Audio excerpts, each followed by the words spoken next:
আমরা আপনার খেলোয়াড়ি জীবনের এখন পর্যন্ত যতটুকু জানলাম তাতে আমরা দেখলাম যে আপনি একজন প্রাণের টানে খেলার জগতে প্রবেশ করা মানুষ। খেলাই আপনার ধ্যান, খেলাই আপনার জ্ঞান। কিন্তু এই সবকিছু আপনার এই দীর্ঘ সফল জীবনে এইটাকে সম্ভব করার পেছনে নিশ্চয়ই কারো না কারো অবদান। সেটা শুরু থেকে আপনি বলেছেন আপনার আপনজনেরা, আপনার ভাই বোন, মা, এমনকি শেষে সাফল্য দেখে আপনার বাবাও। তো এক্ষেত্রে একজনের নাম কিন্তু অস্পষ্ট রয়ে গেছে, সেটা হচ্ছে আপনার সহধর্মী। আমাদের ধর্মকর্ম যাই বলেন, সবকিছুর অর্ধাঙ্গিনী যিনি, তার সহযোগিতা ছাড়া তো আসলে কিছুই পরিপূর্ণ না। আপনি ওনার সম্পর্কে এখন পর্যন্ত কিছু বলেন না? প্রিয়া আমার ওয়াইফের নাম কারিজমা মিশ্র।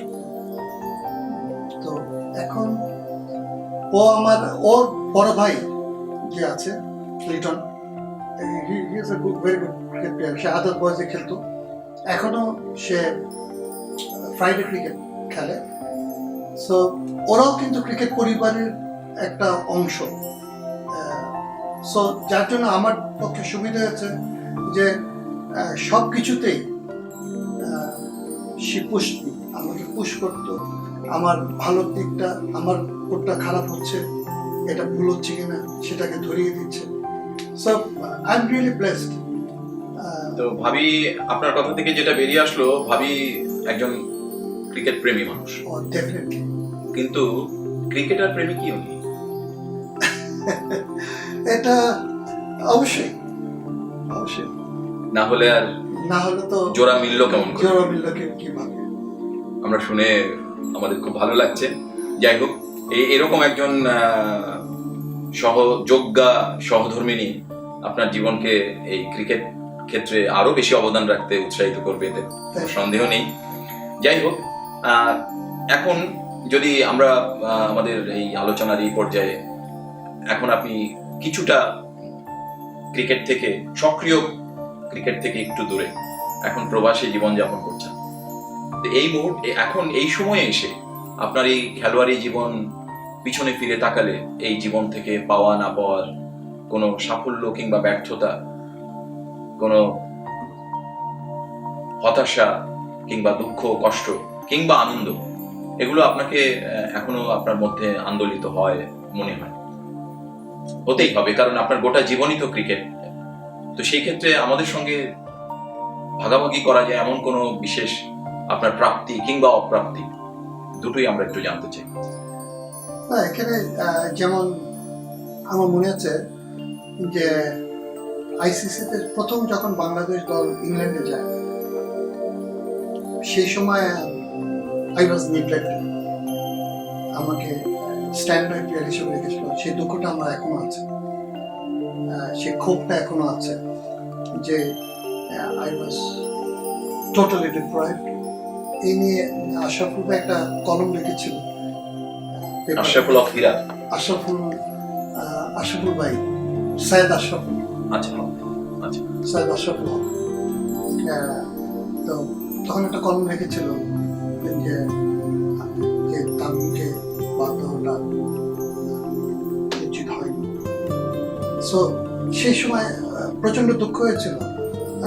দুঃখ হয়ে আমি সরদ উদ্যানের দিকটা দিয়ে আছে, আমি অনেকক্ষণ বসেছিলাম। I was totally devastated. But তারপরে নিজেকে আবার কন্ট্রোল করেছি, বলেছি না, I have to prove myself again. So I did that, and I'm happy যে অনেক সময় সব চাওয়া তো আর পূরণ হয় না।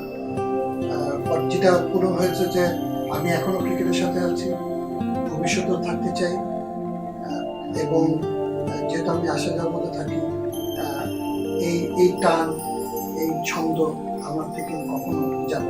আপনি তো এখন দেশে নিয়মিত যাতায়াত করেন এবং দেশের ক্রিকেটের সঙ্গে, ক্রিকেট কর্মকর্তাদের সঙ্গে, বোর্ডের সঙ্গে আপনার যোগাযোগ আছে এবং আপনি আপনার ভাবনা, চিন্তা সবসময় তাদের মাঝে ডিসেমিনেট করছেন।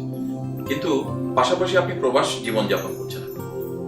তো আমাদের যে প্রবাসে সাধারণত কানাডার মতো দেশে এখানে ক্রিকেট এখনো তেমন একটা জনপ্রিয়তা পায়নি। তবে জনপ্রিয়তা না পেলেও আমাদের বাংলাদেশি ছেলে মেয়েদের মধ্যে ক্রিকেট কিন্তু তুমুলভাবে জনপ্রিয়, যদিও তারা বিভিন্ন রকম সুযোগ সুবিধার অভাবে বা পরিবেশ পরিস্থিতির কারণে তাদের সেই মাধ্যমে তারা এগিয়ে যেতে পারছে না। এই প্রবাসী আমাদের আগামী প্রজন্মের ছেলে মেয়েদের নিয়ে ক্রিকেট ভাবনা কি আপনার মধ্যে কাজ করে এবং সেটা কেমন? আমি কিন্তু আসার পর এখানে একটা ক্রিকেটার আছে যে বিমানে খেলতো রূপম, ওর সাথে কিন্তু আমি এসেই কথা বলেছি। 2-3 মাস আগে ওর সাথে আমার দেখা হয়েছিল, আমি কথা বলেছি যে এখানে ক্রিকেটের সিচুয়েশনটা কি, কেমন এখানে বাংলাদেশের ছেলেরা খেলছে কিনা। আর আমি জানি কানাডা ক্রিকেটের একটা পোর্শন ভারতীয়দের কাছে, কিছু কিছু পাকিস্তানদের কাছে। বাট ও বললো যে এখানে ছোট ছোট, বিকজ এখানে সামারটা এমন যে 2-3 মাস, তারপরে একটু ঠান্ডা পড়া শুরু হয়, আবার পড়াশোনার চাপ, আবার কেউ কাজ করে। এখানে it's little bit different than Bangladesh. So তারপরে ও বললো যে তারপরে আমি দেশে যাচ্ছি, দেশে থেকে এসে আপনার সাথে এটা নিয়ে আমরা বলবো কিভাবে এখানে আমরা ইনপুটটা কিভাবে দেওয়া যায় এখানে। তা আমি বলেছি আমি I am very much interested যে এখানে ক্রিকেটটা কিভাবে কার্যক্রমটা কিভাবে চলছে, কিভাবে ফাংশন হচ্ছে, এটা আমি একটু দেখতে চাই, সো দ্যাট আমার যদি কোনো অভিজ্ঞতা এখানে আমি কাজে লাগাতে পারি। কানাডা যে মানে টিম কানাডা ক্রিকেটটাকে যদি আমরা একটা আবার বুস্ট আপ করতে পারি, এটা আমার অভিজ্ঞতা সেটা করা যায় কিনা। তো আমি কিন্তু সত্যিকার অর্থে এখানে বসে নেই যে আমি কিন্তু চিন্তা করছি যে আমি কোনো কিছু অবদান রাখতে পারি কিনা আমার এখানে। So I am trying my level best, but এটা আমার পুরোপুরি নলেজ আরও গ্যাদার করতে হবে, যে পুরোটা আমার জানতে হবে যে কিভাবে এখানে সেগমেন্টগুলো চলে, ক্রিকেটগুলো কিভাবে চলে, কতদিন সিজন, কত ডে, এটা কি 2 মাস না 1 মাস না 3 মাস, এই জিনিসগুলো আমার একটু জানতে হবে। জেনে তারপর আমি চিন্তা করছি যে আমি কি করব, কি করা যায়।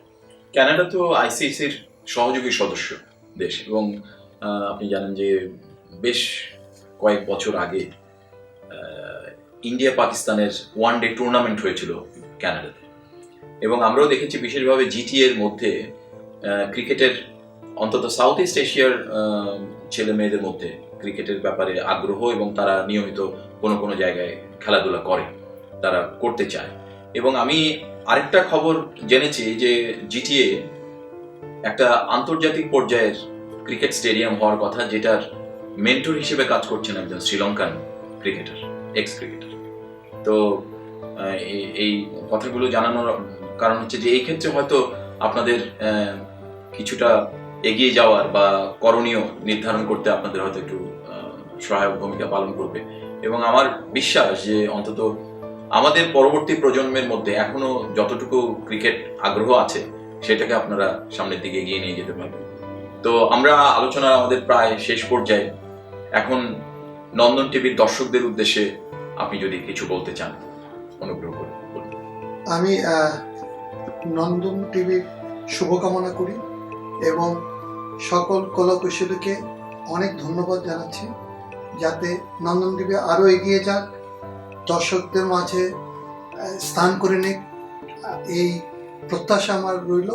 এবং আমরা সবসময় নন্দন টিভির পাশে থাকবো, এটাই আমাদের ইচ্ছা। সবাইকে ধন্যবাদ। তামিম ভাই, আপনার সঙ্গে কথা বলে আপনার এই বর্ণাঢ্য সফল ক্রিকেট জীবন, আপনার ব্যক্তি জীবন, অনেক কিছু জানলাম।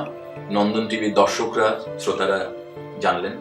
আশা করি সবাই আনন্দিত হয়েছেন, আনন্দ পেয়েছেন, এবং তাদের অনেক কৌতূহল আপনি নিবারণ করতে পেরেছেন। আপনাকেও নন্দন টিভির পক্ষ থেকে অনেক অনেক ধন্যবাদ। ধন্যবাদ।